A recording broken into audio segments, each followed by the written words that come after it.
Welcome to our channel grow wealth. अभी तक हमने जिलेट के बारे में समझा, उसका business model, management, quality, financial status. अब हम समझते हैं कि जब हमने एक बार डिसाइड कर लिया कि हमने जिलेट कंपनी लेनी है या कोई भी बेस्ट कंपनी लेनी है, एक बार डिसाइड कर लिया भी हमने ये खरीदना है, तो अब हमारे पास ये तो पता लग गया हमें कि व्हाट टू बाय, भी क्या खरीदना है। अब हमें ध्यान रखना है भी कब खरीदना है उसको। जो हमने पैसे लगाने हैं वो हमें किस भाव पे लगाने हैं, वो हमने तब लगाने हैं जब उस कंपनी का वैल्यूएशन जब भी कभी डाउन आए, उसकी वैल्यूएशन जो भी कंपनी की बनती है। फॉर एग्जांपल हम लेते हैं, अभी जिलेट की वैल्यूएशन 6,000 पे आ रही है, निकल के आ रही है। कैसे वैल्यूएशन निकालनी है ये हम अगली वीडियो में समझेंगे।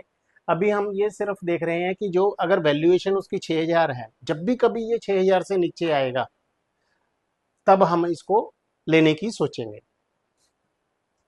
अवॉइड करनी है बाइंग हमें जब मार्केट्स बहुत ज़्यादा फोबिया हो, मार्केट में मार्केट बहुत ज़्यादा हाई पे चल रही है, टॉप पे चल रही है, पीक पे चल रही है, वैल्यूएशंस बहुत ज़्यादा हैं। तो उस टाइम अगर हम इन्वेस्ट करते हैं तो हमारे हाथ रिटर्न में कुछ भी नहीं आएगा। कल को मार्केट गिर जाती है तो वो शेयर इतना डाउन आ जाएगा कि उसको वापस वहां तक पहुंचने में ही 5 साल 10 साल लग जाते हैं। हालांकि लॉन्ग टर्म में आपका नुकसान नहीं होगा, लेकिन आपकी वेल्थ क्रिएट नहीं होगी। वेल्थ क्रिएट तभी होगी जब आप जब सब लोग बेच रहे हैं तब आप खरीद रहे हो, और तब वैल्यूएशन जब डाउन हो तब आपने लेना है। बियर मार्केट को अपना फ्रेंड समझना है। उस टाइम आपने जब वैल्यूएशंस डाउन है, सब लोग बेच रहे हैं, उस मौके को आपने ग्रैब करना है।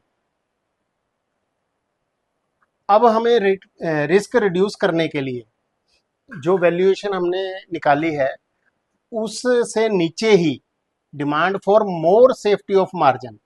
अगर हम ज़्यादा मार्जिन हमें मिलता है, ज़्यादा नीचे के भाव पे भी लेते हैं, तो हमारे पास ज़्यादा सेफ्टी ऑफ मार्जिन है, क्योंकि वहाँ से अगर कोई शेयर ऑलरेडी बेसमेंट तक पहुँच गया है तो बेसमेंट पे ही हमने खरीदा है, तो उससे नीचे उसकी डाउन साइड बहुत लिमिटेड हो जाती है। तो इन चीज़ों का भी ध्यान रखना है। Only invest in best company, stay away from bad company, ये हमें ध्यान रखना है। हमें भूलना नहीं है, you don't make a good deal with a bad guy. Thank you very much.